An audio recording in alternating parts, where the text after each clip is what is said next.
কেউ দাঁড়িয়ে থাকবেন না।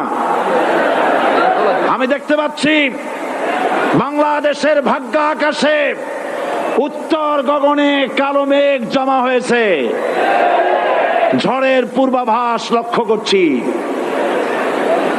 যদি মোকাবেলা করতে না পারেন সক্ষম ভাবে, এমন অন্ধকার গাঢ় কালো অমাবস্যার রাত আসতে পারে যার সুবে সাদেক হওয়া অসম্ভব। সুতরাং আপনারা কি কাপুরুষের মতো কাফের মুশরিকদের গোলামি করে মরতে চান? বিড়ালের মতো 500 বছর বেঁচে থাকার কোনো লাভ নাই। সিংহের মতো 1 ঘন্টা বাঁচতে চাই। আমাদেরকে বলা হয় সাম্প্রদায়িক উস্কানিমূলক কথা নাকি আমি বলি। পত্রপত্রিকা দিছে না তারা? সাম্প্রদায়িক উস্কানি কথা, সাম্প্রদায়িক উস্কানিমূলক কথা বলি। সেই জন্যই বোধহয় শত শত মুসলিম আমাদের কাছে এসে মুসলমান হয়। মানুষে আর বোকা বানানো যাবে না। যাবে কি?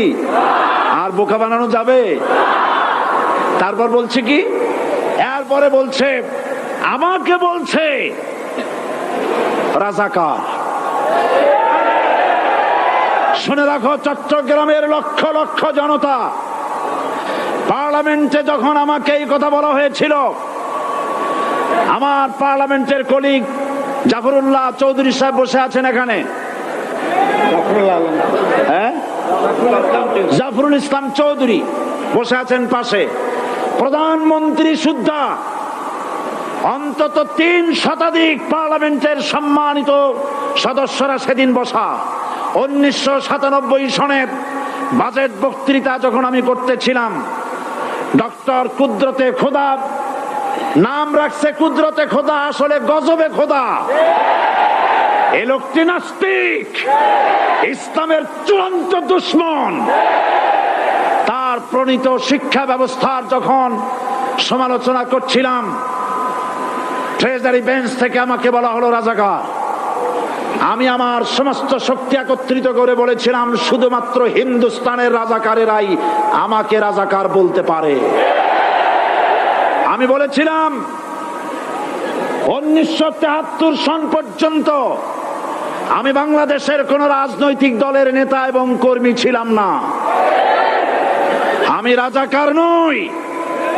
আমাকে রাজাকার বলে যদি তাকেও প্রমাণ করতে না পারে, 10 কোটি টাকার মানহানি মামলা দায়ের করব।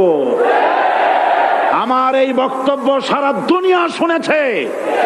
পার্লামেন্টে আমার এই বক্তব্য রেকর্ড হয়ে আছে। সেদিন 3 শতাধিক পার্লামেন্ট মেম্বারের কেউ আমার চ্যালেঞ্জ গ্রহণ করেন নাই। যে কোনো ব্যক্তি পার্লামেন্টে গিয়ে আমার বক্তৃতা দেখে আসতে পারেন। এরপরে 1997 সনের 7 অক্টোবর দৈনিক জনকণ্ঠ পত্রিকা যখন আমার বিরুদ্ধে লিখলো, সেই পত্রিকায় সাইদির ওপেন চ্যালেঞ্জ 8ম পাতা, 1997 7 অক্টোবর, এত বড় 2 কলামে হেডিং। সেখানে আমি বলেছি, বাংলাদেশের সকল সাংবাদিক, গোয়েন্দা বিভাগ, বাংলাদেশের সকল বুদ্ধিজীবীকে আমি আমার পিরোজপুরে আমন্ত্রণ করছি।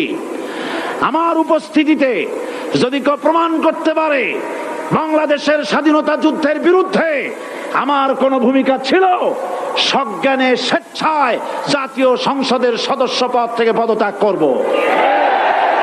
3 বছর পার হয়ে গেছে, আজ পর্যন্ত কেউ এই চ্যালেঞ্জের মোকাবেলা করে নাই। সুতরাং আমাকে যারা রাজাকার বলবে, তারা পিতৃ পরিচয়হীন অবৈধ সন্তান। 1971 সনের, শোনো মুসলমানেরা, 1971 সনের কোন কাদা সাইদির গায়ে লাগে নাই। আমাকে রাজাকার বলে জনগণ থেকে বিচ্ছিন্ন করবা, জনগণ থেকে আমারে বিচ্ছিন্ন করা যাবে না। কারণ এই জনগণ আমার জন্য আসে না, এই জনগণ আসে আল্লাহর কোরআনের জন্য।